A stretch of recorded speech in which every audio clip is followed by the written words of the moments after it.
దేవునికి మహిమ కలుగును గాక. కూడి వచ్చిన అందరికీ వందనాలు.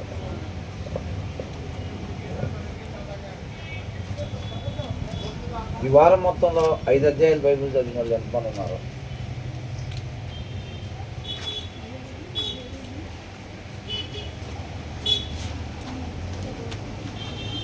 ఓకే. 3 అధ్యాయాలు చదివిన వాళ్ళు?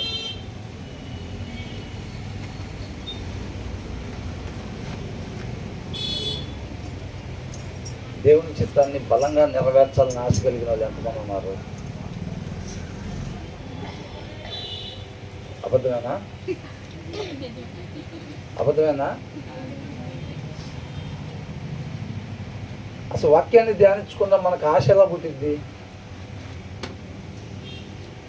వాక్యాన్ని ధ్యానించకుండా మనకి ఆశ ఎలా పుట్టింది? వాక్యాన్ని ఎందుకని ధ్యానించాలంటున్నారు? యెహోషువతో దేవుడు ఏమని చెప్పాడు? ఎప్పుడెప్పుడు ధ్యానించాలంట? సంవత్సరానికి ఎన్నిసార్లు ధ్యానించాలన్నాడు? సంవత్సరానికి ఎన్ని రోజులు? అసలు సంవత్సరానికి 365 రోజులు. ఇప్పుడు సంవత్సరానికి మరి ఎన్ని రోజులు యెహోషువతో ధ్యానించమని చెప్పాడు? 365 రోజులు ధ్యానించాలి. నువ్వు దాన్ని ఆ రీతిగా ధ్యానిస్తే దాని ప్రకారంగా ఉండాలనే ఆశ మనలో కలిగిద్ది అన్నమాట. నువ్వు ఎంతగా ధ్యానిస్తే అంతగా దాని ప్రకారం ఉండాలని ఆశ కలిగింది. ఎంతగా ఆశ కలిగితే అంతగా ఆయన కృపను మనం ఆశ్రయిస్తాం. అర్థమవుతుందండి? మన వాక్యాన్ని ఎంత ధ్యానించాం అనుకోండి, మనకి ఎంతే ఆశ కలిగిద్ది. ఆయన కృపను ఎంతే ఆశ్రయిస్తాం మనం. ఆయన ఎంత దప్పిగా ఉంటే అంత తృప్తిపరుస్తాను అంటున్నారు. ఆయన కృపను ఎంత ఆశ్రయించటం అని అంటే అంత దప్పిగా ఉన్నట్టు అనమాట. మనం ఎంత దప్పిగా ఉన్నాం అనుకోండి, ఎంత ఆయన కృపను ఆశ్రయించామండి అనుకోండి, ఎందుకంటే ఇంతే ఆశ కలిగింది కదా మనకి, ఇంతే కదా మనం చదివింది. అప్పుడు ఆయన ఎంత తృప్తిపరుస్తాడు? ఇంతే తృప్తిపరుస్తాడు. ఆయన నామాన్ని ఎంతగా మహింపరచగలుగుతాం? ఇంతే మహింపరచగలుగుతాం. కానీ గొప్పగా ఆయన నామాన్ని మహింపరచాలని ఎంతమంది అనుకుంటున్నారు అంటే ఏం చెప్తాం? అందరూ అలా అలవాటు చేసుకోండి. దాని నుంచి మనం దూరం కావాలి. అర్థమవుతుందండి? అది మనల్ని మనం మోసం చేసుకోవటం అన్నమాట. అర్థమవుతుందా? అది మనం మోసం చేసుకోవటం.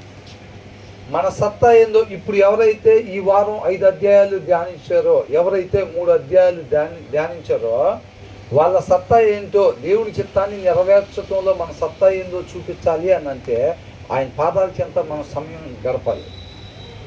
ఎంత సమయాన్ని మనం గడుపుతున్నాం, లోక సంబంధంగా ఎంత సమయాన్ని గడుపుతున్నామో ఆయన చిత్తాన్ని నెరవేర్చే దానికోసం, ఆ శక్తి కోసం ఆయన పాదాల చెంత ఎంత సమయాన్ని గడుపుతున్నాం.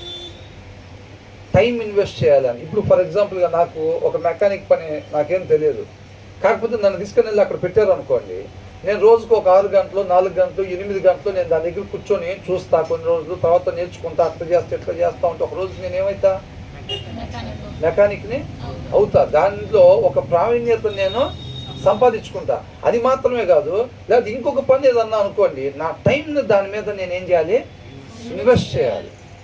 నా సమయాన్ని అక్కడ కేటాయించాలన్నమాట. అర్థమవుతుందండి? ఆశ మాత్రం ఊరకనే యేసుక్రీస్తులాగా, దావీదులాగా అని చెప్పి ఉట్టి కోరికలు పెట్టేసుకొని మనం ఎప్పుడు అనుకునేటట్టుగానే మామిడికాయ విత్తనం వేసి యాప్లికాయలు రావాలంటే వస్తాయా? రావు. దేవుని పాదాల చెంత మాత్రం సమయాన్ని గడపకుండా, బైబిల్ మాత్రం అల్మార్లో నుంచి తీయకుండా మనం ఎట్లా మహింపరచాలంట? ఒక దావీదు వలె. నాయన ఏం చేయాలంట? దావీదులాగా దేవుణ్ణి మహింపరచాలంట. అయిదా? అది అవ్వదు. యేసుక్రీస్తు వారు ఈ లోకంలో ఒక సాధారణ వ్యక్తిలాగా మనలాగే జన్మించాడుగా. మనలాగే జన్మించి ఈ లోకంలోనే జీవించి ఈ లోక మాలిన్యం తనకి అంటకుండా జాగ్రత్త పడ్డాడు. అర్థమవుతుందండి? మనం ఆయన్ని పోలి జీవించాలంటే మనం ఏం చేయాలి? మనం కూడా ఇదే లోకంలో ఉంటా ఈ లోక మాలిన్యం, ఈ లోకంలో ఏముంటుంది? శరీరాశ, నేత్రాశ, జీవకుడంబం, అవి మనకి అంటకుండా మనం కూడా జీవించాలి. అది ఆయన్ని పోలి జీవించటం అంటే. ఆయన ఇదే లోకంలో ఉన్నాడు, ఈ లోక మాలిన్యం తనకు అంటకుండా జాగ్రత్త పడ్డాడు, భయం కలిగి జాగ్రత్త పడ్డాడు. ఎలాగైంది అది? తండ్రి పాదాల చెంత సమయాన్ని గడిపాడు. ఉదయకాలంనే లేచి, వేకువజామునే లేచి, ఇంకా చీకటిగా ఉండగానే లేచి ఆయన అరణ్య ప్రాంతానికి వెళ్ళి, ఆ కొండ ప్రాంతానికి వెళ్ళి తండ్రి పాదాల చెంత సమయాన్ని గడిపేవాడు. మనలాగా బైబిల్ తీయకుండా అల్మరలో పెట్టేసి వచ్చి తండ్రి చిత్తాన్ని బలంగా నెరవేర్చాలంటే అది అయ్యే పని కాదు. ఆయన ఎలాగలా చేయగలిగాడు, ఎలా జయించగలిగాడు, అది నేర్చుకోవాలి ఫస్ట్ మనం. అర్థమవుతుందండి? మన దేవుడు రోషం కలిగిన దేవుడు అనమాట. మనం కూడా అలా జీవించాలి, రోషం కలిగి జీవించాలి. ఈ లోక మాలిన్యం మనకి అంటకుండా జీవించాలి మనం. అర్థమవుతుందండి? తండ్రి పాదాల చెంత అనే సమయాన్ని గడుపుతా ఆ శక్తిని, ఆ బలాన్ని పొందుకున్నాడు అనమాట. ఈ లోక మాలిన్యం తనకి అంటకుండా ఈ లోకాన్ని జయించేటట్టుగా తయారయ్యాడు. తండ్రి దగ్గర నుంచి ఆ శక్తిని పొందుకుంటా మనం కూడా ఈ లోక మాలిన్యం మనకి అంటకుండా ఉండాలి, ఈ లోకాన్ని మనం కూడా జయించాలి అని అంటే మనం కూడా ఏం చేయాలి? అది మన వల్ల అయ్యే పని కాదు. ఆయన పాదాల చెంత మన సమయాన్ని గడిపినప్పుడు ఆ శక్తి మనకి వచ్చింది. అపవాది ఎప్పుడైనా సరే మనకు శోధన ఎక్కడి నుంచి వచ్చింది అంటే మనకి తెలిసిన ప్లేస్లో నుంచే శోధన వచ్చింది ఎప్పుడైనా సరే. ఇప్పుడు ఒక వ్యక్తికి ఫర్ ఎగ్జాంపుల్గా ఏదైనా ఒక వ్యసనం ఉందనుకోండి, ఏదైనా ఒక దాంట్లో బలహీనంగా ఉన్నాడు అంటే అది వ్యభిచారం కావచ్చు, లేకపోతే మద్యపానం కావచ్చు, లేకపోతే ఇంకోటి ఇట్లాంటి ఏదో ఒకటి డబ్బు సంబంధించి కావచ్చు, ఒక దాంట్లో బలహీనంగా ఉంటాడు. ఎప్పుడైనా మీరు చూడండి, ఒక పాత జీవితాన్ని విడిచిపెట్టి మళ్ళీ నూతనంగా జన్మించిన తర్వాత తనకు కావలసిన వాక్యం అనే ఆత్మీయ ఆహారాన్ని భుజించకపోతే వాళ్ళు మరలా తిరిగి లోకంలో పడిపోయే వాళ్ళుగా ఉంటారు. ఏ ప్లేస్లో పడతారు చెప్పండి? వాళ్ళు ఏ అయితే విడిచిపెట్టి వచ్చారో ఖచ్చితంగా వాళ్ళు మళ్ళీ వాటిల్లోనే పడతారు పోయి, మీరు గమనిస్తే. అర్థమవుతుందండి? ఒకప్పుడు భయంకరంగా తాగుబోతుగా వాళ్ళు రక్షణ పొందుకొని రక్షణలోకి వచ్చిన తర్వాత వాక్యం అనే ఆత్మీయ ఆహారం వాళ్ళు క్రమంగా ప్రతిదినం పుచ్చుకోకపోతే కనుక వాళ్ళు బలహీనపడిపోయి మళ్ళీ ఎక్కడ పడతారంటే వేరే దాంట్లో పడరు వాళ్ళు. అంటే వాళ్ళు వ్యభిచారం దగ్గర, లేకపోతే తప్పుడు మాటల దగ్గర, డబ్బు దగ్గర వాళ్ళు అక్కడ పడరు. వాళ్ళు ఏ ప్లేస్లో అయితే బలహీనంగా ఉన్నారో వాళ్ళు ఆ ప్లేస్లో పడతారు. వాళ్ళకి శోధన ఎక్కడి నుంచి వచ్చింది? వాళ్ళు అంతకుముందు ఏ ప్లేస్లో అయితే బలహీనంగా ఉండి ఏ అలవాటు అయితే ఉన్నారో, ఏ వ్యసనం అయితే నుంచి దాంట్లోంచి విడుదల పొందుకున్నారో వాళ్ళకి శోధన అక్కడి నుంచే వచ్చింది. అదే మనకు గుర్తు. వాళ్ళకు మిగతా దాని మీద వాళ్ళకి వ్యామోహం ఉండదు. అర్థమవుతుందండి? ఇప్పుడు ఫలానా దాని వల్ల ఆ వ్యసనానికి వాళ్ళు అలవాటు పడినప్పుడు, ఆ వ్యసనానికి వాళ్ళకి అలవాటు పడినప్పుడు ఏంటంటే వేరే తప్పులు చేసేదాని మీద వాళ్ళకి ధ్యాస ఉండదు. అంటే అవి అంత ఇష్టపడరు. అర్థమవుతుందండి నేను చెప్పేది? కొంతమందికి ఎలా ఉంటుందంటే ఒకదానికి, ఇప్పుడు నేను అన్నట్టుగా మత్తు పదార్థానికి వాళ్ళు మందు తాగటానికి అలవాటు పడ్డారు అనుకోండి, వాళ్ళు ఏం చేస్తారంటే వేరే సరే ఆడపిల్లల దగ్గరికి లేకపోతే అట్లా అన్నప్పుడు నాకేం దాంట్లో ఇంట్రెస్ట్ లేదు, ఏమంటారు? దాంట్లో నాకేమీ ఇంట్రెస్ట్ లేదు, దాని మీద ఏం లేదు. ఈయనకు దేని మీద ఇంట్రెస్ట్? మందు తాగే దాని మీద ఇంట్రెస్ట్. అవునా? కాబట్టి ఏం చేస్తాడు? వేరే దాని దగ్గర శోధనకి గురిగాడు ఆయన. ఆ తెలిసిన ప్లేస్ దగ్గరే శోధనకి గురవుతాడు. వాడు ఆయర్నే పట్టుకొని వస్తాడు. వాడు ఎప్పుడైతే మన దగ్గర వాక్యం లేకుండా ఉంటామో, ఆ గీత కన్నా తక్కువ వాక్యం కలిగి ఉంటామో, వాడు ఆయర్ను పట్టుకొని వచ్చి ఆడిస్తూ ఉంటాడు. అందుకని ఏ అలవాట్లు విడిచిపెట్టి వచ్చామో ఆ అలవాట్లలోనే మళ్ళీ పడిపోతూ ఉంటారు అన్నమాట. కాబట్టి మనం దేవుని దగ్గర నుంచి ఆ శక్తిని పొందుకుంటేనే, లేకపోతే నామకార్థ క్రైస్తవ్యం అనే ముసుగులో మనం జీవించేస్తూ ఉంటాం. అది మనల్ని మనం మోసగించుకునే వరకు ఉంటాం. మనం అందరం ఎవరు పిల్లలం అంటే దేవుని పిల్లలం అనుకొని దేవుని నామాన్ని ఘనంగా ఎవరు మహింపరచాలనుకుంటారంటే మనం అందరం చేతులు ఎత్తేసి బైబిల్ మాత్రం చదవ ఎట్లాగది సాధ్యపడిద్దా? యేసుక్రీస్తు వారికి కూడా తండ్రి దగ్గర నుంచి శక్తి పొందుకోకపోతే తండ్రి చిత్తాన్ని ఆయన కూడా నెరవేర్చేవాడు కాదు. అర్థమవుతుందండి? ఆయన ఒక సాధారణ వ్యక్తిగా జన్మించాడు. తండ్రి చిత్తాన్ని ఎలా నెరవేర్చాడంటే ఆయన పాదాల చెంత సమయాన్ని గడిపి అక్కడి నుంచి శక్తిని పొందుకున్నాడు. ఆయన మాట ప్రకారంగానే జీవించాడు అనమాట. అక్కడే విజయాన్ని పొందుకున్నాడు. మనం కూడా ఈ లోక మాలిన్యం అంటకుండా ఉండాలంటే బైబిల్ చదవాలండి. అనేక సార్లు మనం ఇక్కడ దేవుడు మహాకృపను బట్టి దేవుడు మనకు తెలియపరుస్తూ ఉన్నాడు అనమాట. బైబిల్ చదవాలి. ఈ వారం ఇప్పుడు దావీదు తన వంతు వచ్చినప్పుడు తన సత్తా ఏందో చూపించెళ్ళాడు. అవునా? అబ్రహాం అయినా అంతే, మోషే అయినా అంతే. ఇవాళ మన వంతు వచ్చింది. ఇవాళ మన వంతు వచ్చింది. ఈ వారం ఇప్పుడు ఎప్పుడైనా ఒకటి ఏంటంటే, ఒక 100 రూపాయలు సంపాదించాలి అని అంటే రూపాయి పోగేసుకుంటేనే 100 రూపాయలు అవుతాయి. అట్లాగే ప్రతి వారం మన సత్తా ఏందో చూపించేవారుగా ఉండాలి మనం. అర్థమవుతుందండి? నా ఆత్మీయ దమ్మేంటో మనం చూపించాలంటే దేవుడి కోసం, దేవుడి నామ మహిమ కోసం నేను ఆ రీతిగా నేను జీవించాను అనేది ప్రతి వారం ఒక్కొక్క రూపాయి లాంటిది అనమాట. ప్రతి వారం, ఈ వారం నేను ఇన్ని అధ్యాయాలు చదివాను, ఈ రీతిగా ఉన్నాను, ఎంత ఆశ కలిగిద్ది, అంతగా ఆయన కృపను ఆశ్రయిస్తాం, అంతగా ఆయన మనల్ని తృప్తిపరుస్తాడు. అర్థమవుతుందండి? ఆ దారి అర్థమవుతుందా? మనం అసలు వాక్యం చదవలేదనుకోండి, మనలో ఆశ ఎంత పుట్టిద్ది? అసలు పుట్టదు. మనలో ఆశ పుట్టకపోతే మనం ఆయన కృపను ఎంత ఆశ్రయిస్తాం? అసలు ఆశ్రయించాం. ఆయన కృపను మనం అసలు ఆశ్రయించలేదు అని అంటే ఆయన ఎంత తృప్తిపరుస్తాడు మనల్ని? అసలు తృప్తిపరచడు. అడిగితే ఏం చెబుతాం? లోపలికి వచ్చిన తర్వాత దేవుని చిత్తాన్ని ఎవరెవరు నెరవేర్చాలనుకుంటున్నారంటే చేతులు, అది నామకార్థం. అర్థమవుతుందండి? అది నామకార్థం. అది మోసం చేస్తుంది మనల్ని. ఆ భ్రమలో నుంచి బయటపడకపోతే భ్రష్టులు అయిపోతాం. అర్థమవుతుందండి? కాబట్టి యేసుక్రీస్తుని పోలి జీవించాలి అని అంటే మనం ఖచ్చితంగా దేవుని వాక్యం, యేసుక్రీస్తువే వాక్యం కాబట్టి ఆయన పాదాల చెంత సమయాన్ని మనం గడపాలి. గడిపినప్పుడే మనం ఈ లోక మాలిన్యం అంటకుండా జీవించగలుగుతాం. ప్రతి వారం కూడా మన సత్తా ఏందో చూపించాలి, మన ఆత్మీయంగా ఉండే సత్తా ఏందో చూపించాలి. ఇప్పుడు రాత్రి అయిపోయిన తర్వాత మొత్తం ఈ స్ట్రీట్ లైట్ వెలుగు ఉంటాయి కదా, తెల్లారేసరికి ఏం చేస్తాడు? ఆ లైన్ మ్యాన్ ఆపేస్తాడు. అవునా? అసలు ఆ లైట్ని ఒక్కసారి అడిగితే ఏమని చెప్తాయి?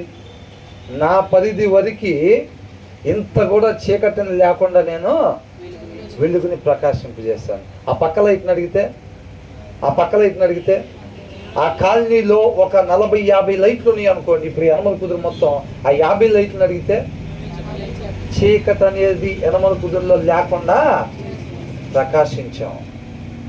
మనం ఒక్కొక్కళ్ళు ఒక్కొక్క స్ట్రీట్ లైట్లు అంటాం. అంతేనా? దేవుడు చెప్పింది ఏమన్నాడు? ఈ లోకానికి మనం ఏంటంట? వెలుగై ఉన్నామంట. నువ్వు నేను నా ఆఫీస్ దగ్గర కావచ్చు, ఇంటి దగ్గర కావచ్చు, ఏ ప్రదేశాలకి దేవుడు నడిపించామో మనం అలా ప్రకాశించామా? అట్లాగా అది మనం చెక్ చేసుకోవాలి. రోషం కలిగి జీవించాలి. మన సత్తా ఏందో ప్రతి వారం చూపెట్టేవారు ఉండాలి. ఎప్పుడు పోతామో తెలియదు కదా. మనం దేవుడు రాకడ ఎప్పుడో తెలియదు, లేకపోతే మన పోకడ ఎప్పుడో తెలీదు. ప్రతి క్షణం ఎలా ఉండాలంటే ఇదే చివరి క్షణం అయితే నువ్వు నేను ఎలా జీవిస్తామో అలా జీవించాలి. అది సిద్ధపాటు కలిగి ఉన్నటువంటి బుద్ధిగల కన్యకలు ఏం చేశారు? ఒకవేళ ఈ క్షణమే వస్తాడేమో, వాళ్ళు ఏంటంటే దీపాలు ఆరిపోకుండా ఒకవేళ ఈ క్షణమే వస్తే మనం వెళ్ళకుండా ఉంటాం. ఒకవేళ ఆరిపోతే కాబట్టి ఎలిగేటట్టుగా ఈ క్షణమే వస్తాడేమో, ఒకవేళ ఈ క్షణమే వస్తాడేమో ఆయన వచ్చిన దాకా ప్రతి క్షణం ఏం చేశారు వాళ్ళు? ప్రతి క్షణం ఆయన వచ్చేటప్పుడు క్షణం లాగానే వాళ్ళు గడిపారు. మనం కూడా మన చివరి క్షణం ఎక్కడన్నా ఉండని మన సత్తా ఏందో చూపెట్టాలి. అబ్రహాంకు టైం వచ్చినప్పుడు తన సత్తా ఏందో చూపెట్టాడు, మోషే చూపించాడు, దావీదు చూపించాడు. ఇవాళ మన వంతు వచ్చి ఎక్కడన్నా ఉండని మనం ఎక్కడున్నామా? లేదు ఈ వారంలో 3 రోజులు వేరే ఊరు వెళ్ళాల్సి వచ్చిందా? లేకపోతే అక్కడైనా సరే ఆఫీస్ దగ్గరికి వెళ్ళాల్సి వచ్చిందా? కాలేజీ దగ్గరికి వెళ్ళాల్సి వచ్చిందా? ఎక్కడైనా సరే ఒక చివరి క్షణం అయితే మనం ఎలాగా దేవుడి నామాన్ని మహింపరుస్తామో ఆ రీతిగా మనం మహింపరిచేటట్టుగా ఉండాలంతే. అంతే తప్ప చెక్ చేసుకోకుండా లేజీగా, ఆత్మీయతలో లేజీగా మనం ఉండకూడదు. అది చాలా సమయం ఉందిలే. రాకడకు ముందు సూచనలు చెప్పాడుగా దేవుడు. ఏదంట? రాకడకు ముందు ఏం చెప్పాడంట? సూచనలు చెప్పాడు కదా. అవన్నీ జరగాలిగా ముందు. అవన్నీ జరుగుతుంటే అప్పుడు లాస్ట్లో ఎమ్మటే ఆ కోటు తగిలించుకోవచ్చు. ఏ కోటు? ఆత్మీయ కోటు. అవునా? ఆ సూచనలన్నీ జరిగిపోతున్నాయి అనుకోండి, అప్పుడు ఏం తగిలించుకోవచ్చు అంట? అప్పుడు ఆత్మీయ కోటు తగిలించుకోవచ్చు. తొందర ఏముంది? అలాగుంటున్నాం. అర్థమవుతుందండి? కాబట్టి మనం తగిన జాగ్రత్త కలిగి వాక్యాన్ని చదవాలండి. వాక్యం చదవకుండా నువ్వు నేను ఏమి కూడా సాధించలేమో. అవునా? కాబట్టి వాక్యాన్ని ధ్యానించండి. మనం మొన్న ఏది ధ్యానించుకున్నాం? 17వ కీర్తన. అవునా? దాంట్లో ఎన్ని వచనాలు చూసాం? 9 వచనాలు చూసాం. దాంట్లో దావీదు ఏమంటున్నాడు? న్యాయమును ఆలకించు అని అంటున్నాడు. నా మనమే ఆలకించు ప్రభువా అని అంటలా. అంటే నేను ఏది చెబితే దాన్ని నువ్వు పరిగణలోకి తీసుకున్నావు, సమాధానం ఇవ్వు అంటున్నాడా? నేను 10 మాటలు మాట్లాడితే ఆ 10 మాటల్లో ఎన్ని మాటలు న్యాయంగా ఉంటే వాటిని ఆలకించని అంటున్నాడు. అన్యాయంగా ఏమైనా మాట్లాడితే వాటిని ఆలకించొద్దు అని అంటున్నాడు. అవునా?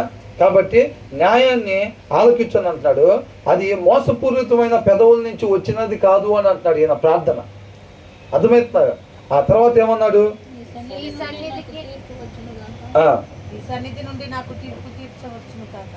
ఇప్పుడు ఏమన్నాడు? 3వ వచనంలో ఏమన్నాడు?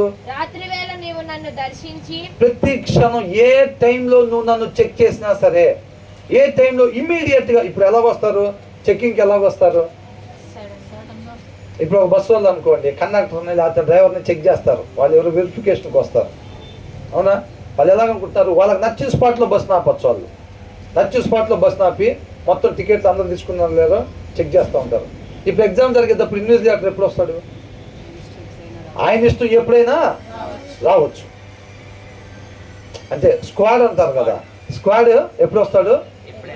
ఆయన నచ్చిన టైంలో రావచ్చు. కాబట్టి దావీదు సిద్ధపాటు ఎలాగుందంట? ఆ సూచనలు జరిగేటప్పుడు, రాకడకు సంబంధించిన సూచనలు చెప్పేవు కదా దేవా, ఆ సూచనలు జరిగేటప్పుడు నేను ఆ కోట్ వేసుకుంటా అన్నట్టుకున్నాడా? దేవుడి దగ్గరికి ఎట్లా వచ్చాడు? నువ్వు ఎనీ టైం చెక్ చేస్తున్నా ప్రభువా, అర్ధరాత్రి పూట నా హృదయాన్ని ఇమ్మీడియట్గా నువ్వు అప్పుడు వచ్చి తనిఖీ చేసినా సరే, దాంట్లో ఏమంటున్నాడు? ఏమాత్రం చెడు కూడా దాంట్లో కానరాదు అని అంటున్నాడు. దావీదు ఎలా సిద్ధపాటు ఉన్నాడు? నీ హృదయాన్ని నా హృదయాన్ని దేవుడు అమాంతం ఒక్కసారిగా వచ్చి చెక్ చేస్తే ఎలా ఉంది? ఎన్ని సీరియల్స్ ఉన్నాయి దాంట్లో, ఎన్ని అబద్ధాలు ఉన్నాయి దాంట్లో, ఎంతమందిని చూసి కుళ్ళుకున్నాం, లోకంలో దేని చూసి ఆశపడ్డాం. అవునా? అది చెక్ చేసుకోమంటున్నాడు. ఏమేం కోరికలు కలిగి ఉన్నాం, ఏ కారులో తిరగాలని ఆలోచన చేస్తున్నాం, ఎలాంటి బిల్డింగ్ కట్టాలని ఆలోచన చేస్తున్నాం, నీ పిల్లలకి ఎలాంటి డ్రెస్సులు వేయాలని ఆలోచన చేస్తున్నాం, కాళ్ళు కింద పెట్టకుండా బతకాలని ఆశపడుతున్నావా? వాళ్ళు అడుగుతున్నాడు. నీ కోరికలు ఏమై ఉన్నాయి అంటున్నాడు. దావీదు హృదయం ఇలా తీసి ఇలా చూపెడుతున్నాడు. లోపల చూడు ఏమున్నాయో, లోపల చూడు ఏమున్నాయో ఆ హృదయంలో అంటున్నాడు. ఆయన నాతో పాటు యుగయుగాలు ఉంటాడు అంటున్నాడు. నీ హృదయంలో కూడా ఇలాంటివి ఉంటే నువ్వు నాతో పాటు యుగయుగాలు మనం కలిసి ఉండొచ్చు అంటున్నాడు. ఇలాంటివే ఉన్నాయా చెక్ చేసుకో అని అంటున్నాడు. ఆయన కృపను బట్టి అర్థమవుతుందని. ఆయన చెప్పకుండా కూడా తీర్పు తీర్చవచ్చు. ఆయన చెప్పకుండా మనల్ని వదిలిపెట్టేసి ఒక్కసారిగా మనందరం చనిపోయిన తర్వాత తిరిగి లేగవలసిందే, ప్రతి ఒక్కరు తీర్పుకి వెళ్ళాల్సిందే. ఆ రోజున అడిగితే మనందరం బిత్తర చూపులు చూస్తూ ఉంటాం. మాకు తెలియదండి, అసలు ఎవరు చెప్పలేదండి, మా నాన్న చెప్పలేదండి. మా నాన్న ఎంత కాడికి అరే నువ్వు ఇంజనీర్ కావాలరా, మా అమ్మాయి ఏమవ్వాలంట, డాక్టర్ అవ్వాలరా అని చెప్పారండి. నేను అందుకే ఎంపీసీ తీసుకున్నాను, బైపీసీ తీసుకున్నానండి, ఒక్కొక్క రూపాయి వెనకాల వేసానండి, 4 ఫ్లోర్ హాస్పిటల్ కట్టి వచ్చాను, మా పిల్లలకి ఇచ్చి వచ్చానండి. మాకు తెలియదండి, నిజంగా హృదయంలో ఈ దాచుకోవాలని మాకు తెలియదండి. ఉంటుందా? దావీదు హృదయం చూపిస్తున్నాడు. ఇలా ఉన్నాయి, నీ హృదయంలో ఏమున్నాయి చెక్ చేసుకో. ఇలాంటికి సంబంధించినవి ఏమున్నాయా అన్నా. లోకంలో కలిసిపోయి బతకటం గొప్ప? లోకంలో కలిసిపోయి బతకటం గొప్ప? అసలు అదేనా రోషం కలిగి జీవించడం అంటే? దేవుణ్ణి పోలి జీవించడం అంటే అదేనా? చిన్నపాటి జీవితం అది ఎన్ని రోజులు అనేది మనకు అనవసరం. ఆయన చెప్తాం, ఆయన ఎన్ని రోజులు ఇష్టపడితే అన్ని రోజులు. ఇంకా గంట సేపు ఉంటే ఇక చాలు నువ్వు వచ్చాయని అంటే దానికి ఏం చేయాలి? మనం విధేయతని చూపించాలి. అంతేనా కదా? మనం ముందే చెప్తే 5 నిమిషాలే ఇంక నీకు టైం అన్నాడు అనుకో, ఏం చేయాలి? బ్రదర్ పద్దాకలో అంటారు, దేవునికే మాహిమ, వెళ్ళిపోవాలంతే. అవునా? అట్లా బతకటం ముఖ్యం. ఎక్కడన్నా ఉండని, మన కాలేజీలో ఉన్నామా, జాబ్ చేస్తున్నామా, ఆఫీస్లో ఉన్నామా, ఎక్కడుంటే ఆయన ఎక్కడ ఉంచితే అక్కడ మనం ఏం చేయాలంటే ఆయన నామాన్ని మహింపరచాలి. దావీదులాగా ఉన్నామా? ఏ టైంలో సరే నువ్వు నేను చెప్పగలుగుతున్నావు అట్లాగా. ఏమంటున్నాడు? Though you probe my heart అని అంటున్నాడు. నువ్వు ఎనీ టైం నా హృదయాన్ని నువ్వు పరిశీలిస్తే, though you examine me at night and test me, అర్ధరాత్రి వేళ రాత్రి వేళ నా హృదయాన్ని నువ్వు టెస్ట్ చేసినా సరే ఏంటంట? You will find that I have planned no evil అని అంటున్నాడు. ఏమాత్రం చెడు కూడా నేను నా హృదయంలో నీకు కానరాదు. అలాగ వచ్చాడండి దేవుడు పాదాల చెంతకి. ఆయన మోకాలు వేస్తే దేవుడు ఆలకించడా? ఆయన ఎప్పుడు మోకాలు వేస్తాడో ఏమడుగుతాడో దేవుడు సమాధానం ఇద్దామని రెడీగా ఉంటాడు. అట్లాంటి నీతిమంతుల మొర ఆలకించడానికంటే ఆయన శ్రద్ధ కలిగి సమాధానం చెప్పడానికి జవాబు నీ దగ్గర రెడీగా ఉంటాడంట దేవుడు. అర్థమవుతుందా? అలాంటి హృదయం ఎక్కడున్నాడు దావీదు? దావీదు పరలోకంలో జీవించి మనల్ని మాత్రం భూమి మీద పెట్టారా? దావీదు ఎక్కడ జీవించాడు? యేసు క్రీస్తుని పోలి ఇదే లోకంలో ఉండి లోక మాలిన్యం అంటకుండా దావీదు ఎలా జీవిస్తున్నాడు తీసుకొచ్చి మన ముందు పెడుతున్నాడు ఇవాళ. అవునా? మన కన్న తండ్రి తీసుకొచ్చి ఒక కుర్చీలో కూర్చోబెట్టి తన కుమారుడికి ఎట్లా చెప్తాడో, నానా ఇట్లుండాలరా అట్లుండాలరా, మేము పోయిన తర్వాత కూడా ఏంటి నువ్వు ఇలా ఉండాలరా. ఇప్పుడు లోక సంబంధమైన తండ్రి తన కుమారుడికి ఏం చెప్తాడండి? నేను ఉన్నా లేకపోయినా వీడు బాగుండాలి, నా కుమార్తె బాగుండాలి. అవునా? నా కుమార్తె బాగుండాలి, నా కుమారుడు బాగుండాలి. అవునా? మేలు చెప్తారా కీడు చెప్తారా? లోక సంబంధమైన తల్లిదండ్రులే వాళ్ళ పిల్లల్ని కూర్చోబెట్టి నాన్న ఇలా ఉండండిరా, అలా ఉండండి, తల్లి ఇలా ఉండమ్మా అని ఎట్లయితే చెప్తున్నాడో ఆయన కృపను బట్టి మనల్ని ఆయన పాదాల చెంత చేర్చుకొని అదే చెప్తున్నాడు మనకి. అర్థమవుతుందండి? ఆయన ఇలా చెప్పకపోతే ఎవరు ఇష్టం వచ్చినట్టుగా వాళ్ళు మనం జీవించేవాళ్ళు. అర్థమవుతుందండి? ఇదే దావీదు 11వ అధ్యాయం అంతకుముందు సమూయేలు గ్రంథంలో 11వ అధ్యాయంలో ఎట్లా జీవించాడో అట్లా ఎవరు టాలెంట్ ఏందో వాళ్ళ ఆ దారిలో చూపించేవాళ్ళు, నశించిపోయేవాళ్ళు. అవునా కదా? కాబట్టి నువ్వు ఎప్పుడు చెక్ చేసినా నా హృదయంలో చెడు అనేది కానరాదని అంటున్నాడు. మై మౌత్ హ్యాస్ నాట్ ట్రాన్స్గ్రెస్డ్ అంటున్నాడు. అంటే ఏంటి? నా నోటితో ఏ అతిక్రమం కూడా చేయలేదు అంటున్నాడు. ఈ కీర్తన ఎప్పుడు రాశాడు అనుకున్నాం? ఈ కీర్తన ఎప్పుడు రాశాడు? 17 సౌలు తరుముతుంటే అడవుల్లో గృహల్లో కొండల్లో పడి పారిపోయేటప్పుడు దావీదు. అర్థమవుతుందండి? దాన్ని సౌలు వాళ్ళ అబ్బాయి దగ్గరికి వచ్చి ఒక మాట చెప్పాడు. ఏం చెప్పాడు? యోనాతాన్ దగ్గరికి వచ్చి, లేదు మా నాన్న అట్లా చేయడు, ఒకవేళ ఏది చేసినా మా నాన్న నాతో చెప్తాడు అన్నాడు. నువ్వు నన్ను ఇష్టపడుతున్నావు కాబట్టి ఆ ఒక్క విషయం నీతో చెప్పకూడదని మీ నాన్న అనుకున్నాడు అన్నాడు. నీకు ఒక్క మాటలో చెప్పాలంటే నాకు మరణానికి ఒక్క అడుగు దూరం మాత్రమే ఉండన్నాడు. అర్థమవుతుందండి? దావీదు ఎప్పుడు నోరు తెరవలేదంట. ఎప్పుడు చెప్తున్నాడు ఈ మాట? ఎప్పుడు తన హృదయంలో చెడు లేకుండా ఉన్నాడంట. అంటే చెడు చేస్తే ఎమ్మడబడ్డా దావీదుని? రాజ్యం తీసుకోవాలని అనుకుంటే ఎమ్మడబడ్డా? 10,000 మందిని ఎవరి కోసం చంపాడు? ట్రిప్పుకు 10,000 మందిని దావీదు ఎవరి కోసం చంపాడు? సౌలు కోసం. సౌలు రాజ్యం నిలబడి ఉండాలి, సౌలు బాగుండాలి. అవునా? ఆ రాజ్యం దేవుడి నామానికి మహిమకరంగా ఉండాలి. దానికోసం ట్రిప్పుకు 10,000 మందిని చంపాడు. అంతా మంచి చేశాడు కదా దావీదు, ఎందుకు దావీదుని చంపమంటున్నావు అని అడుగుతున్నాడు సౌలు వాళ్ళ అబ్బాయి. అడిగాడా? యోనాతాన్ అడిగాడు. నీకు అంత మేలే చేశాడు కదా, ఎందుకు చంపాలని అంటున్నావు నువ్వు అని అన్నాడు. అంత మంచి చేస్తే చంపుదామని చెప్పి ఎమ్మడబడుతుంటే పారిపోతున్నాడు. ఆ పారిపోయేటప్పుడు తన హృదయం ఎలా ఉందంట? కొంత గొప్ప ఇబ్బందులు కాదండి. డోక్రా తీసుకొని కట్టలేకపోతే వాళ్ళు చారోలు జరుగుతాం కాదు.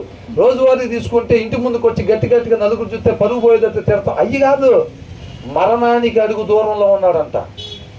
ఆ టైంలో హృదయం దేవుణ్ణి అంట ఎవరినో ఒకరిని మోసం చేసేది, మాయ చేసేనా సరే ఎంతగట్టి డబ్బులు తీసుకొచ్చి డోక్రా కట్టేసేయాలి, ఏదో మాయ మాటలు చెప్పినా సరే ఆ డబ్బులు తీసుకొచ్చి రోజు వరకు కట్టేసేయాలి. అట్లా ఆలోచన చేసుకున్నాడు అంట లోపల. నువ్వు ఎన్ని టైం నా హృదయంలో చెక్ చేసినా ఏమాత్రం కీడు కూడా దాంట్లో లేదు.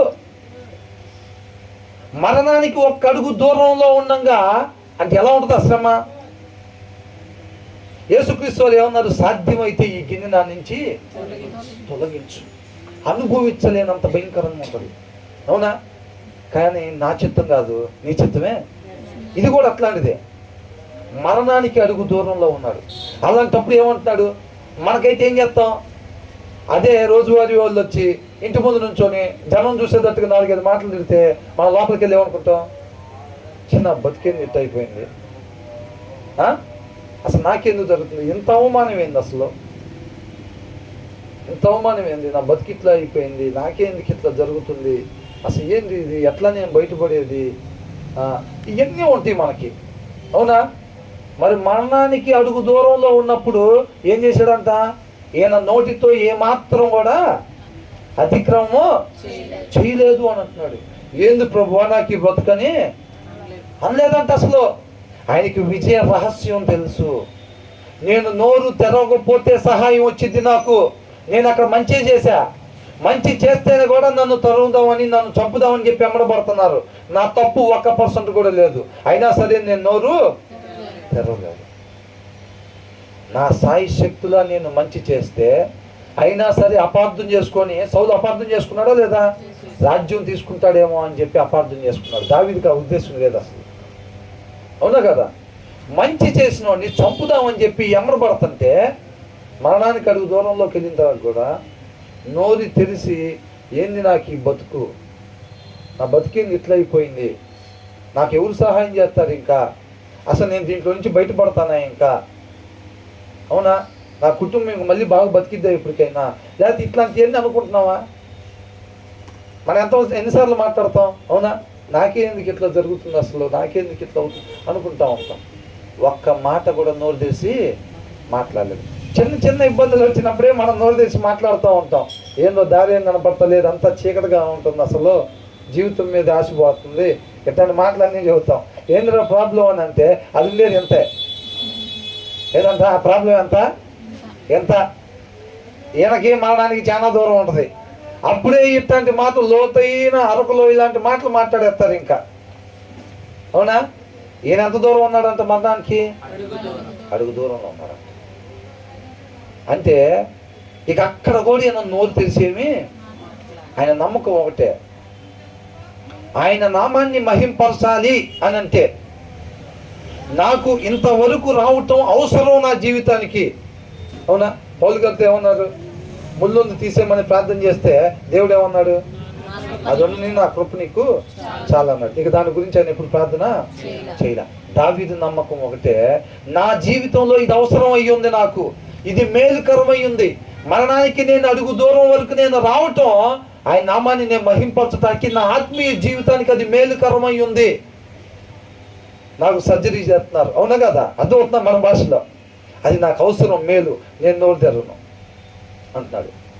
ఒకవేళ మన జీవితాలు కూడా అట్లా ఉన్నాయేమో, ఆయన మంచిగానే ఉన్నాడు కదా, మనం కూడా చక్కగా వాక్యం చదువుకుంటే ఇట్లా ఉన్నా, ఒకవేళ పరిస్థితి అట్లా ఉంటుందేమో, అయినా సరే మనం నోరు తెరచడానికి సాహసం చేయకూడదు. ఏంటో ఇట్లా అయిపోయింది, మనకు ఆధారం ఉందా లేదా, మనకు ఆశ్రయదుర్గం ఉన్నాడా లేదా? మరి ఉన్నప్పుడు నాకు ఎవరు లేరు అన్నట్టుగా మాటలు మనం మాట్లాడచ్చా? మనం అట్లా మాట్లాడాము అని అంటే ఆయన్ని మనం అంతగా నమ్మలేదు అని, అంతేనా కదా? అందుకని అంటున్నాడు 3వ వచనంలో, అసలు నేను నా నోటి ద్వారా కూడా ఏమాత్రం కూడా నేను అతిక్రమము చేయలేదు. జనాలు నన్ను ఏమంటున్నాడు? మనుషుల కార్యముల విషయమైతే బలాత్కారుల మార్గమున తప్పించుకొనుట. అంటే వీళ్ళు లంచాలు ఇవ్వటానికి లోకాసులు చూపించి, ఇప్పుడు యేసుక్రీస్తు వారి దగ్గరికి లోకాన్ని తీసుకొచ్చి చూపించి, నువ్వు ఒక్కసారి నాకు నమస్కరిస్తే మొత్తం నీకు ఇస్తానన్నారు, అవునా? దావీదు దగ్గర ఉండే జనాలు కూడా అంట ఈ లోకాసులు చూపించి లంచాలు ఇచ్చి తన పడగొడతా అన్ని రకాలుగా ప్రయత్నం చేస్తే అంట తనని తాను ఈ లోకం నుంచి ఎట్లా కాపాడుకున్నాడంట.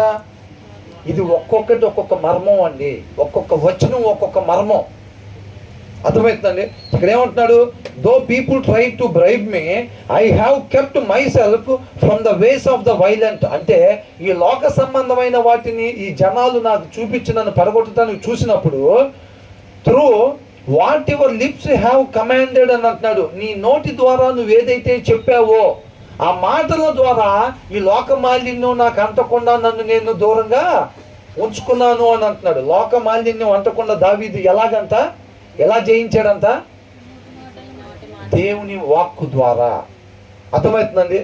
మనం కూడా ఈ లోక మాలిన్యం మనకు అంటకుండా ఉండాలి అని అంటే, శరీర ఆశలను మనం జయించాలంటే ఎలాగంట? వాక్యాన్ని అనుసరించటం ద్వారా, ఆత్మను అనుసరించటం ద్వారా శరీరాశని మనం జయించవచ్చు, అవునా? వాక్యాన్ని అనుసరించటం అంటే దేవుడి మాట. ఈయన కూడా అంట లోక సంబంధమైన వాటిని ఈయన ఆ మాలిన్యం ఈయనకు అంటకుండా అంట, దేవుడి నీ మాట వలన, నీ పెదవుల నుంచి వచ్చిన throw what your lips have commanded, దేవుని పెదాలు ఏవైతే చెప్పిన ఆ మాటని అనుసరించటం వలన లోక మాలిన్యం అంటించుకోకుండా జయాన్ని పొందుకున్నాను అని అంటున్నాడు. తర్వాత ఏమని అంటున్నాడు? నీ మార్గముల యందు నా నడతను స్థిరపరచుకొని ఉన్నాను, నాకు కాలు జారలేదు. 7వ వచనంలో ఏమంటున్నాడు? Show me the wonders of your great love అని అంటున్నాడు. నీ ప్రేమను బట్టి అద్భుత కార్యము నాకు కనపరుచు అని అంటున్నాడు. తర్వాత నిన్ను ఆశ్రయించిన వారిని నీ కుడి చేత్తో ఎట్లాగైతే వాళ్ళ శత్రువుల నుంచి కాపాడుతావో అలాగా నన్ను కాపాడు అని అంటున్నాడు. రహస్యం ఎక్కడుందంట? నిన్ను ఆశ్రయించిన వారిని. ఆయన్నే ఆశ్రయంగా దుర్గంగా ఎవరైతే పెట్టుకుంటారో వాళ్ళని దేవుడు కాపాడతాడు. కాబట్టి నన్ను అలా కాపాడు అన్నాడు. 8వ వచనంలో ఏమన్నాడు? Keep me as the Apple of your I అని అంటాడు. నీ కన్నుగుడ్డుని ఎట్లాగైతే కాపాడుకుంటారో అట్లా నన్ను నువ్వు కాపాడుము అంటున్నాడు. అర్థమవుతుందండి? నీతిమంతుని ముడితేనంట ఎవరు ముట్టినట్టంట? దేవుని యొక్క కన్నుగుడ్డుని ముట్టినట్టేనంట. చూసారా? అవునా? నీతిమంతుడు అంటే ఎవరు? వాక్యాన్ని అనుసరించేవాళ్ళు. అంటే ఏమంటున్నాడు? నీ కన్నుగుడ్డుని ఎట్లాగైతే కాపాడుకుంటావో దేవా నన్ను అలా కాపాడు అని అంటున్నాడు. అంటే ఈయన ఎలా ఉంచమంటున్నాడు? ఈయన్ని నీతిమంతుడిలాగా నన్ను ఉంచు అని అడుగుతున్నాడు అనమాట. నీ మాట ప్రకారంగా మాత్రమే నేను జీవించేటట్టుగా నన్ను ఉంచు అని అంటున్నాడు. తర్వాత ఏమంటున్నాడు? నీ రెక్కల చాటున, నీ రెక్కల నీడలో నన్ను దాచి ఉంచు అని అంటున్నాడు. From the wicked who are out to destroy me, from my mortal enemies who surround me. ఈయన మరణానికి గురయ్యేటట్టుగా ఈయన ఎవరైతే ఇబ్బంది పెట్టడానికి ఆ శత్రువులు ఉన్నారు చూసారండి, వాళ్ళందరి నుంచి నన్ను అలా కాపాడు అని చెప్పి ప్రార్థన చేస్తున్నాడు అన్నమాట. లోక సంబంధంగా ఆయన ఇష్ట ప్రకారంగా జీవించేసి వచ్చి ఆ ప్రార్థన చేయట్లేదండి. అలా జీవించి వస్తే ఆ ప్రార్థన దేవుడు ఆలకించడు. మనం ఎప్పుడు అనుకునేదే మేటలు తడిసిపోయేటట్టు ప్రార్థన చేసినా సరే ఆ ప్రార్థన దేవుడు ఆలకించడు. ఆయన మాట ప్రకారంగా ఎవరైతే జీవిస్తారో వాళ్ళు నీతిమంతులు అంట. వాక్యాన్ని ఎవరైతే అనుసరిస్తారో వాళ్ళు దేవుని దృష్టిలో నీతిమంతులు అని అంటున్నాడు. అర్థమవుతుంది? ఆ నీతిమంతుల ప్రార్థనని దేవుడు ఏం చేస్తాడంట? ఆలకిస్తాడంట. వాక్యాన్ని అనుసరించిన వాళ్ళది ఆలకిస్తాడా? ఆలకించడు. తర్వాత ఏమంటున్నాడు? They close up their callous hearts అని అంటున్నాడు. And their mouths speak with arrogance అని అంటున్నాడు. ఏంటంట? They close up their callous heart. నిష్కపటమైన హృదయాల్ని వాళ్ళు మూసివేసుకొని కపటమైన హృదయంతో వాళ్ళు నడుచుకునే వాళ్ళు అని అంటున్నాడు. అర్థమవుతుందండి? దావీదును చుట్టుముట్టిన వాళ్ళు అంటే ఒక రకంగా ఎవరి గురించి చెప్తున్నాడు? సౌలు గురించి చెప్తున్నాడు. అర్థమవుతుందా? దావీదుని చంపడానికి చూస్తుంది ఎవరు? సౌలు. ఆ సైన్యం ఎవరైతే ఉన్నారో, సౌలు ఎవరైతే ఉన్నాడో అలాంటి వ్యక్తులు ఉన్నారు, వాళ్ళ నుంచి నన్ను కాపాడు అని అంటున్నాడు. అర్థమవుతుందండి? క్షణమాత్రం చాలు సౌలుని చంపడానికి. సౌలుని చంపడానికి దావీదుకి ఎంత టైం కావాలి? క్షణమాత్రం చాలు. అర్థమవుతుందండి? అయినా సరే ఆయన ఏమాత్రం చెయ్యటానికి, దేవుని చేత అభిషేకించబడిన వాడి మీద చెయ్యటానికైనా సాహసం చేయలేదు ఇప్పుడు కూడా. కాబట్టి నేనేమంటున్నాడు?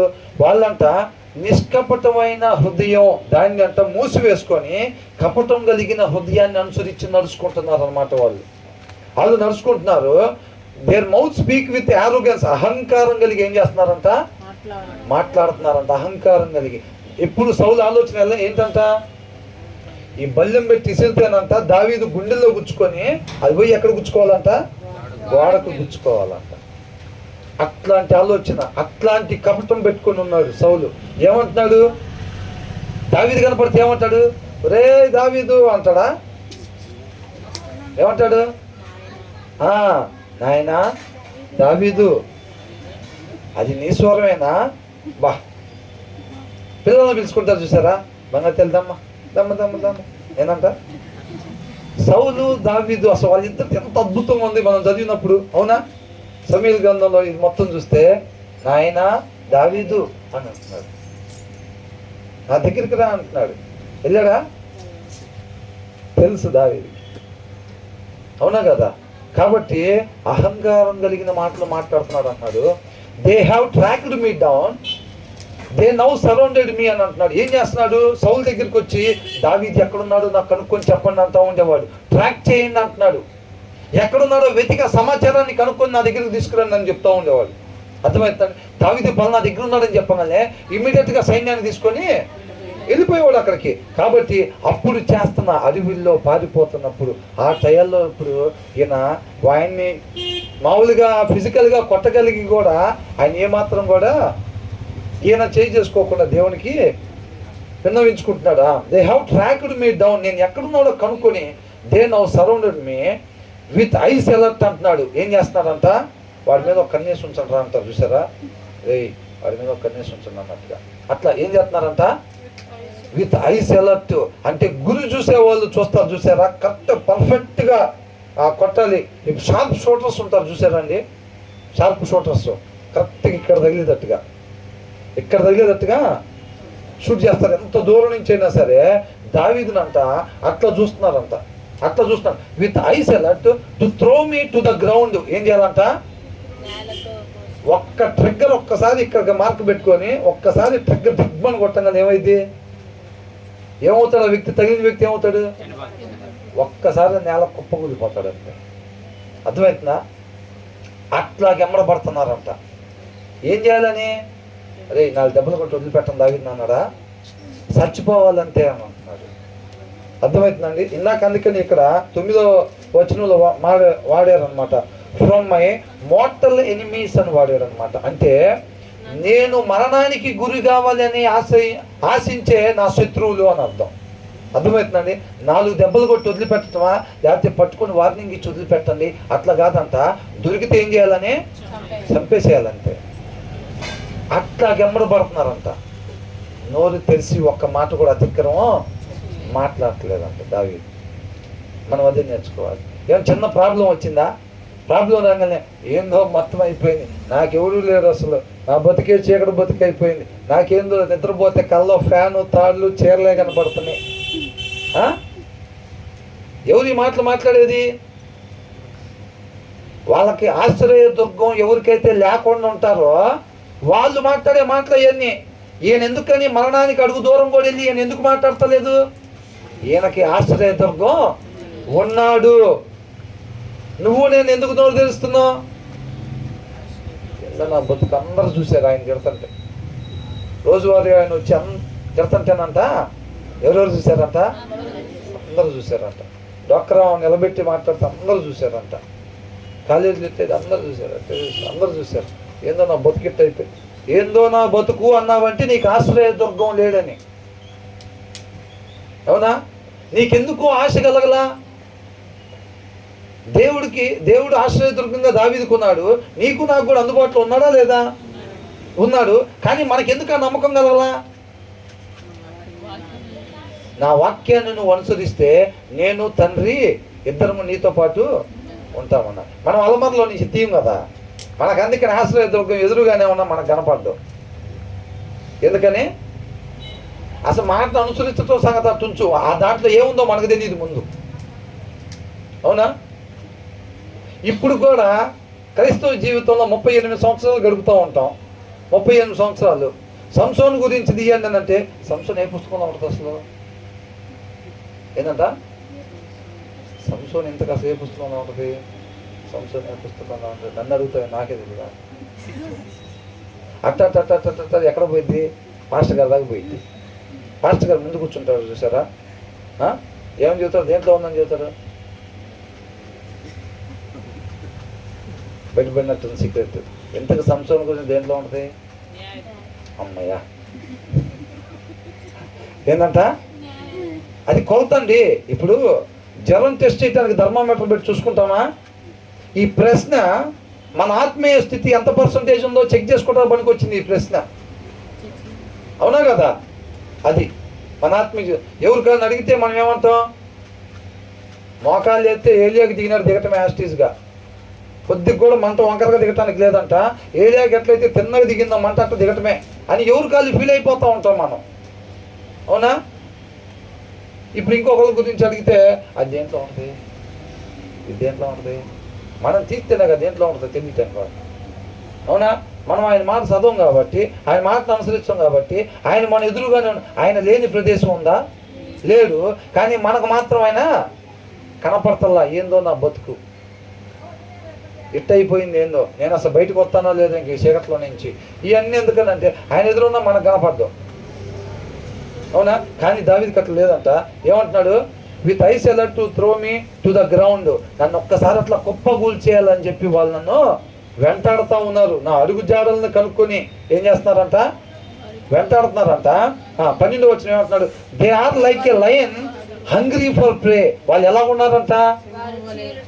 ఆకలితోటి ఉన్న సింహం లాగా వేటాడటానికి రెడీగా ఉన్న సింహం లాగా, they are like a lion hungry for prey, like a fierce lion crouching in cover అంట. అర్థమవుతుందండి? ఎలా ఉంటుంది? ఇప్పుడు జింకను వేటాడేటప్పుడు సింహం ఎలా ఉంటుంది? అసలు ఎలా రాశారో చూసారా? ఆ శత్రువు వర్ణం చూసారా ఎట్లా రాశారో? ఆ జింకను వేటాడేటప్పుడు ఆ పొద చాటున సింహం కనపడకుండా ఇట్లా ఉంగి ఇట్లా రెడీగా దూకటానికి ఉంటుంది చూసారా?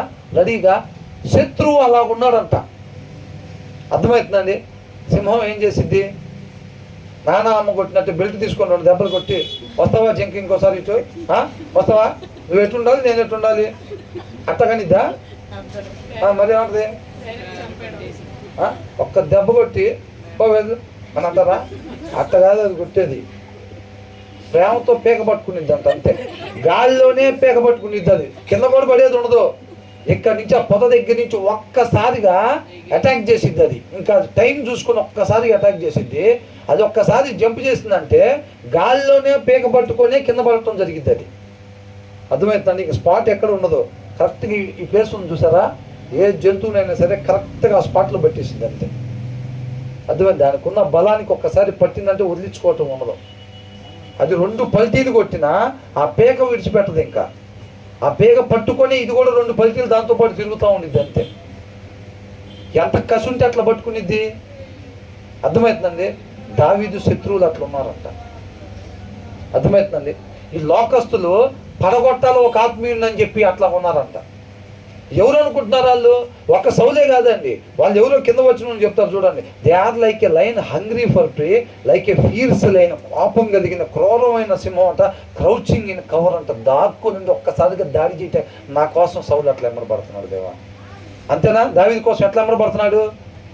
కనపడితే ఏం లేదు, గుండెల్లో నుంచి బడిసెందు చెట్టుకు దిగబడతామే, గోడకు దిగబడతామే. ఆ కసి అట్లాగే ఎతుకుతున్నాడు దావీదు కోసం. అవునా? నోరు తీసి ఒక్క మాట కూడా మాట్లాడలేదంటే, ఏందో నా బతికిట్ అయిపోయిందని ఎప్పుడు కూడా అంటలేదంట. తర్వాత ఏమంటున్నాడు? రైస్ అప్ లార్డ్, లెమ్ము ప్రభువా, కంఫర్ట్ దెమ్, వాళ్ళని ఎదుర్కో, బ్రింగ్ దమ్ డౌన్ అని అంటాడు. అలాంటి ఆశ కలిగి అన్యాయంగా, ఇక్కడ అన్యాయం ఎవరిది? సౌల్దా దావీద్దా? సౌల్దే అన్యాయం. ఆయన నుంచి మేలు పొందుకొని ఆయన్ని చంపటానికి చూస్తున్నాడు. అర్థమవుతుందండి? మేలు పొందుకొని చంపటానికి చూస్తున్నాడు. కాబట్టి వాళ్ళని ఎదుర్కో ప్రభువా అని అంటాడు. అంటే యుద్ధం ఎవరిదంట? యెహోవాది. ఆయన చేతికి అప్పగిస్తున్నాడు. పగ తీర్చుకున్నట్టు ఎవరి పని అంటున్నాడు? దేవుని పని అంటున్నాడు. పగ తీర్చుకోవటం నా పని అని అంటున్నాడు. మీరు ఆ జోలి పోవద్దు అంటున్నాడు. వాక్యాన్ని అనుసరిస్తున్నాడు. దేవుడు పాదాల చెంత విషయాన్ని పెడుతున్నాడు. నెమ్మది కలిగి ఉంటున్నాడు. ఒక్కసారి ఆమేన్ అని చెప్పి ప్రార్థన చేస్తాడు. భారం కలిగి ప్రార్థనకు మోకరిస్తున్నాడు. ఆ ప్రార్థన అయిపోయిన తర్వాత నెమ్మదిని, సమాధానాన్ని, దేవుడు కలిగిన సమాధానాన్ని పొందుకుంటున్నాడు అనమాట. అర్థమై ఇక దాని గురించి టెన్షన్స్ లేవు. అర్థమవుతుందండి? వాటి గురించి ఆలోచించి ఆరోగ్యం పాటు చేసుకుని అట్టు చేసి ఎట్టు చేసి ఒక్కసారి ఆయన చెప్పి ఆయన దగ్గర పెట్టిన తర్వాత మన దేవుడు చూచే దేవుడు, ఆలకిచ్చే దేవుడు, కార్యాన్ని చేసే దేవుడు. అర్థమవుతుందండి? ఆ నమ్మకం దావీదుకుంది. నేను ఆయన మాట ప్రకారంగా ఉంటాను కాబట్టి నా ప్రార్థన ఖచ్చితంగా ఆయన ఆలకిస్తాడు, నాకు సహాయం చేస్తాడు అంతే. నేను ఆయన మాట తప్పితే ఆయన నాకు తోడుగా ఉండడు. అది అది తెలుసు. మనకు కూడా తెలుసా లేదా? దేవుడు ఎప్పుడు తోడుకుంటాడు మనకి? ఆయన మాట ప్రకారంగా ఉంటే దేవుడు మనకు తోడుగా ఉంటాడు. వాక్యాన్ని మీరేమనుకోండి, ఏమైంది? మనకు శత్రువుగా ఎవరుంటారు? దేవుడే ఉంటాడు. అర్థమవుతుందండి? ఎప్పుడైతే మనం అతిక్రమం చేశామో, వాక్యాన్ని మీరేమో, మనకు ఆపోజిట్గా దేవుడే నిలబడతాడు మనతో పోరాటాన్ని. అర్థమవుతుందండి? అట్లాగనమాట. కాబట్టి ఈయన ధైర్యం, దావీదుకున్న ధైర్యం ఏంటంటే, నేను ఆయన మాట ప్రకారంగానే ఉంటా ఏ పరిస్థితి అయినా కానీ. కాబట్టి నా తరపున యుద్ధం ఆయన చేస్తాడు. With your sword rescue me from the wicked అని అంటున్నాడు. ఆ దుర్మార్గులైన వాళ్ళని మించి నన్ను ఈ యొక్క ఖడ్గంతో నన్ను రక్షించు అని అంటున్నాడు. అర్థమవుతుందండి? అంటే ఈయనకి యుద్ధం రాదా? అలాంటి యుద్ధ వీరుడు సౌలు దగ్గర ఎవరు లేరంట. ఉంటే గొలియాత్ దగ్గరికి వెళ్ళేవాళ్ళేగా. ఈయన లేకపోతే ఈయన వెళ్ళింది నాకు ఎవరు కూడా అక్కడ లేరు. ఆఖరికి సౌలుతో సహా నిలబడే ఉన్నారు తప్ప ఎవరు కూడా పోలేదు. అలాంటి ఆయన యుద్ధం రాక కాదు, నోరు తెలిసి ఇంటి పక్కన వాళ్ళు తిట్టినట్టు వీళ్ళు తిట్టలేక కాదు, వాక్యంలో నాటబడి ఉన్న వాళ్ళు నోరు తెరవరు అట్లా. అంతే. అర్థమవుతుందండి? మన ప్రవర్తన ద్వారా క్రీస్తుని కనపరచాలి మనం ఎక్కడున్నా సరే. వాళ్ళని బట్టి మనం నడుచుకుంటే అది దేవుడి ప్రేమ ఎందుకు అయిద్దండి? అది అన్యుల ప్రేమే కదా, అవునా? వాళ్ళు మనకి మేలు చేస్తే మనం మేలు చేసేది, నువ్వు చేసేదే ఉంది గొప్ప, అది అన్యులు కూడా చేస్తారు కదా అని చెప్పి బైబిల్లో రాస్తుంది. నువ్వు తండ్రికి కుమారుల్లాగా ఉండాలి అని అంటే నీ శత్రువుల కోసం మనం ఏం చేయాలంట? ప్రార్థనే చెయ్యాలంట. ఎవరైతే నీ మేలు కోరుకోకుండా ఉంటారో వాళ్ళ మేలు నువ్వు నేను కోరుకునే వాళ్ళంగా ఉండాలి. వాళ్ళ కుమారుడికి వాళ్ళ కుమార్తెకి బాగోకపోతే, నా కుమారుడికి కుమార్తెకి బాగోకపోతే మనం ఎంత భారం కలిగి ఎంత సమయాన్ని ఆయన పాదాల చెంత గడుపుతామో అంత సమయం మనం శత్రువుల పిల్లలకు బాగున్నప్పుడు మనం ఆయన పాదాల చెంత గడిపేవారుగా ఉండాలి. ఇవన్నీ బట్టి నోటితో చెప్పుకునేది క్రైస్తవం కాదండి. మంచి సమయుడు ఏం చేశాడు? గాయాలు కట్టి తీసుకెళ్ళాడు, చేశాడు క్రియ.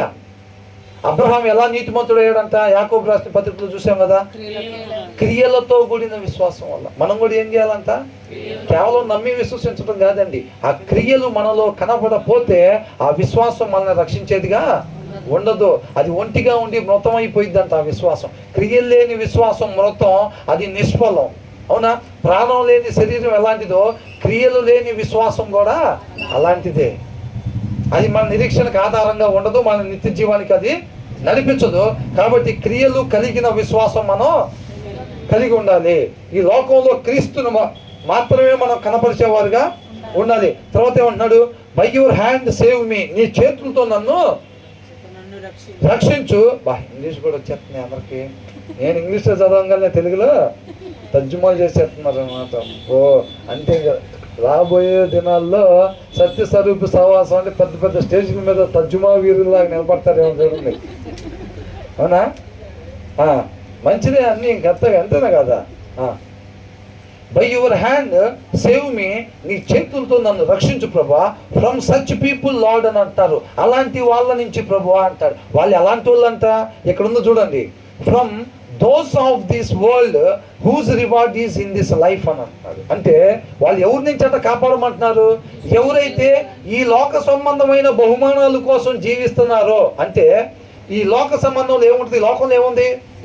శరీరాశ. చూసింది కావాలనుకోవటం. శరీరం ఏది ప్రేరేపిస్తుంటే దాన్ని కావాలని సాధించుకోవటం. నేత్రాశ అంటే చూసింది కావాలి. జీవోపడంబం. కారు కొన్నారా మొన్నే? 35 లక్షలు పెట్టి కారు కొన్నా, చూడలేదా? ఇంటికి వెళ్దాంరా. ఏంటంట గొప్పలో ఆయనకి ఈయనకు అనుకున్న వాళ్ళందరూ చూపించిన తర్వాత అన్నం పెట్టినా ఈయన తినలేడు పాపం. ఎందుకని? నిండిపోయింది అప్పటికే కడుపు మొత్తం. నేను నిద్ర పట్టదు, 12 అయినా పట్టదు, 1 గంట అయినా పట్టదు, 2 అయినా పట్టదు. రేపు ఎవరు కారు చూపించడం మర్చిపోయాడు వాళ్ళందరికీ. అదే ఎప్పుడు తెల్లారిద్దే పోయి వాళ్ళకు కూడా చూపిస్తే ఓ పని అయిపోయిద్ది, అవునా? జీవోపడము అనమాట. అర్థమవుతుందండి? వీళ్ళంట ఎవరి నుంచి అంట దావీదుని కాపాడమంటున్నాడు? ఎవరైతే ఈ లోకస్తులుగా ఉన్నారో. ఈ లోకంలో కంటికి కనిపించేదంటే ఏంది? కంటికి కనిపించే దానికోసం విశ్వాసం కావాలా? విశ్వాసంతో పని లేదు. ఈ లోకంలో డబ్బు సంపాదించాలి, పేరు సంపాదించాలి, మంచి ఆరోగ్యం సంపాదించాలి, మంచి హోదా సంపాదించాలి, ఇవన్నీ పెట్టుకుంటారు చూసారా? వాళ్ళ నుంచి నన్ను రక్షించు అని అంటాడు. అంటే ఈయన చూపక్కర్లేదా? ఈయనకు శరీరాశ లేదా? నేత్రాశ లేదా? జీవడమో లేదా? అంటే లేదు అని మనకు కనపడుతుంది. అర్థమవుతుందండి? ఎవరు? They close up their callous heart అంట. అంటే నిష్కపటమైన హృదయాన్ని మూసివేసుకొని ఆ హృదయాన్ని, కపటం కలిగిన హృదయాన్ని వెంబడించేది ఎవరంట? ఈ లోకంలో ఉన్న వాటిని గురిగా పెట్టుకుంటారు చూసారా? ఈ లోకంలో ఉన్న వాటిని గురిగా పెట్టుకునే వాళ్ళు అలాగ వాక్యం నేను హృదయంలో నుంచి వచ్చేదాన్ని వెంబడిస్తారంట. ఆ తర్వాత ఏమంటున్నాడు? అలాంటి వాళ్ళ నుంచి నన్ను కాపాడు అని అంటాడు. May what you have stored up for the wicked fill their bellies అని అంటున్నాడు. అంటే అలాంటి దుర్మార్గుల కోసం ప్రభువా నువ్వు ఏమేమైతే ఉంచావో అవన్నీ కూడా వాళ్ళకి ఇవ్వు అని అంటున్నాడు.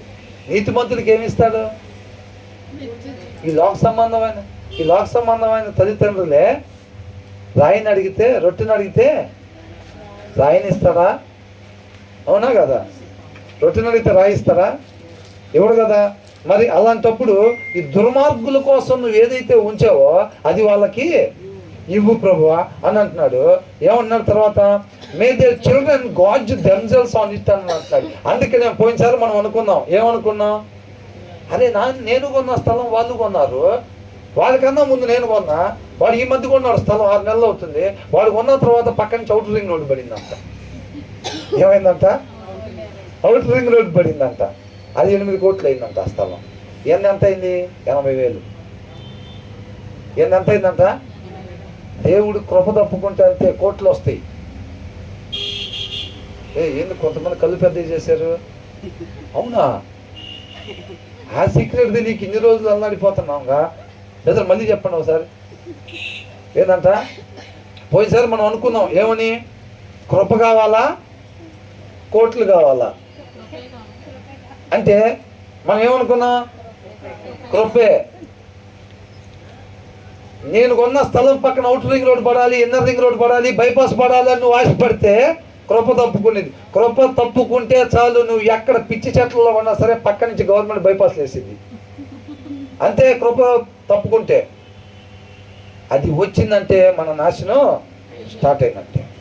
కాబట్టి ఆ దుర్మార్గులకి, అందుకని ఇట్లాంటి వాళ్ళకి ఏమైందో తెలుసా? వీళ్ళే 7వ ఫ్లోర్లో కూర్చొని టీలు తాగుతూ ఉండేది.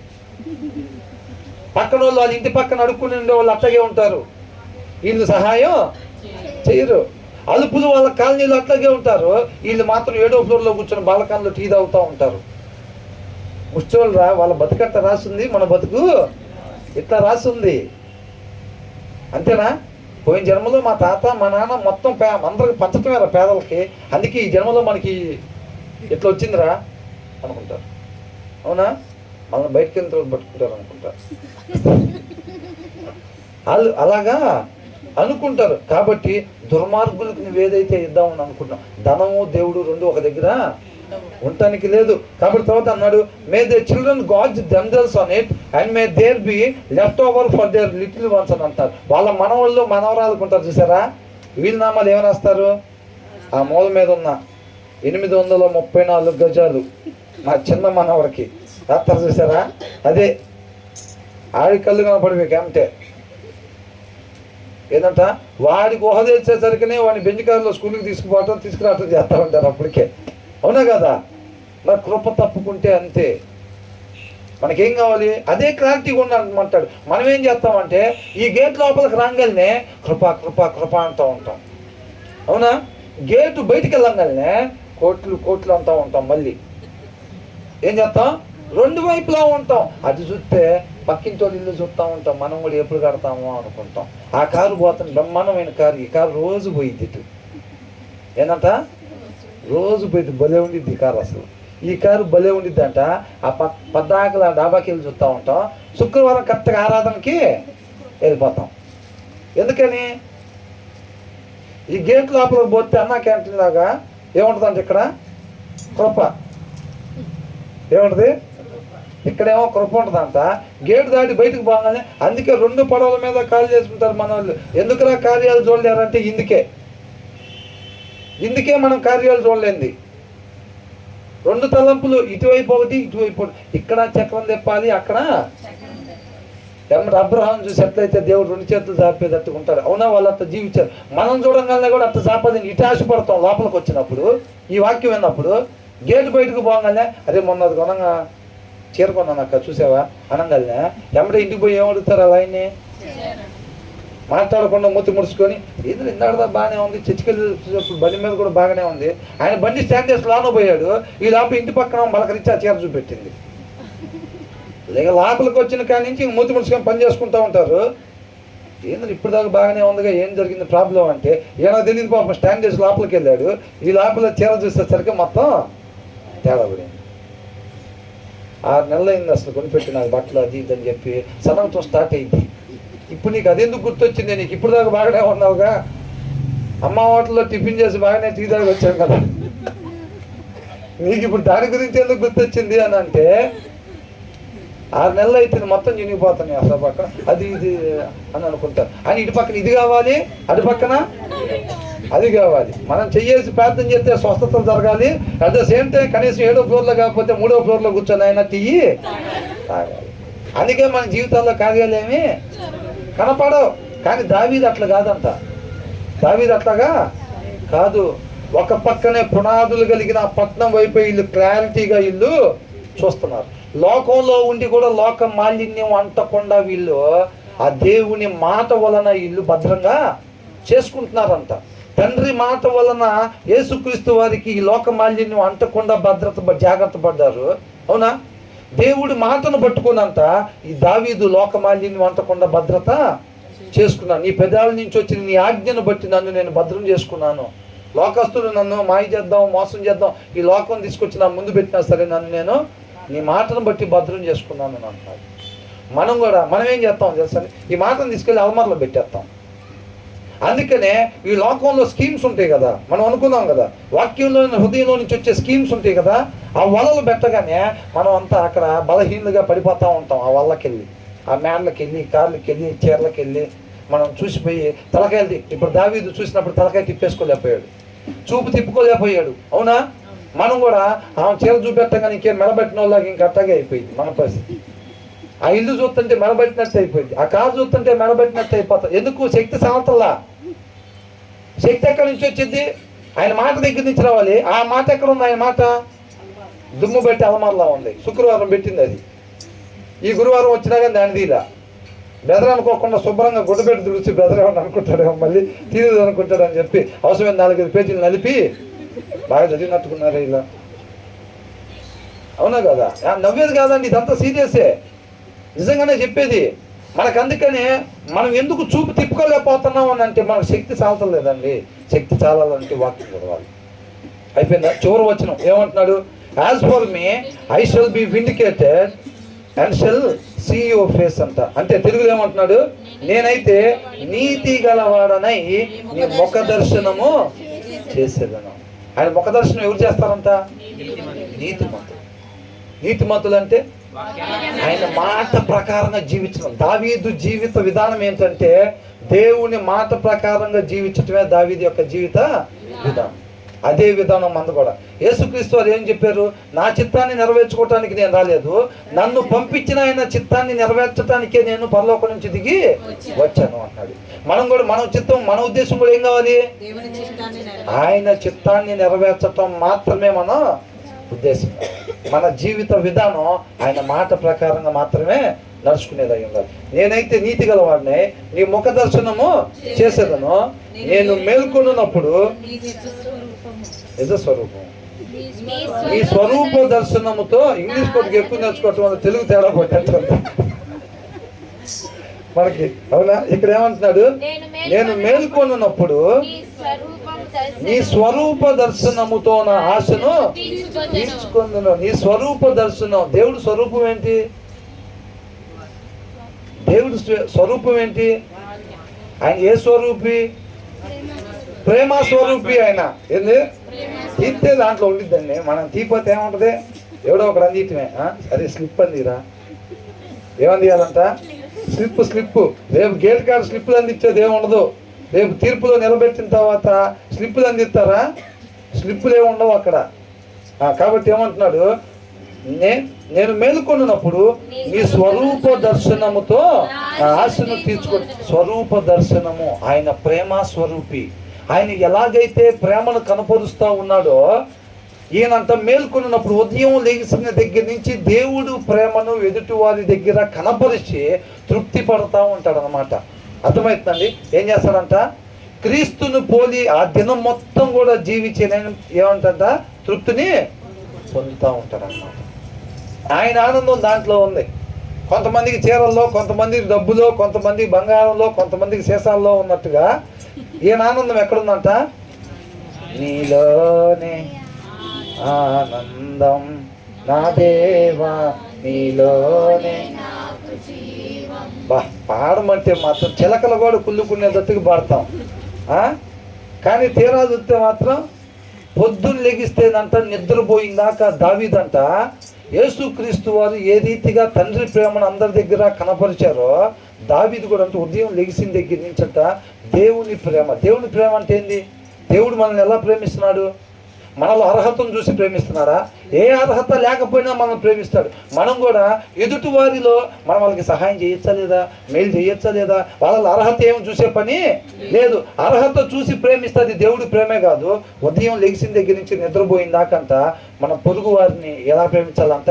నిన్ను వలే ఈ పొరుగు వారిని. దేవుని ప్రేమతో మనం ప్రేమించేవారుగా ఉండాలి. దేవుడికి మహిమ కలుగును గాక.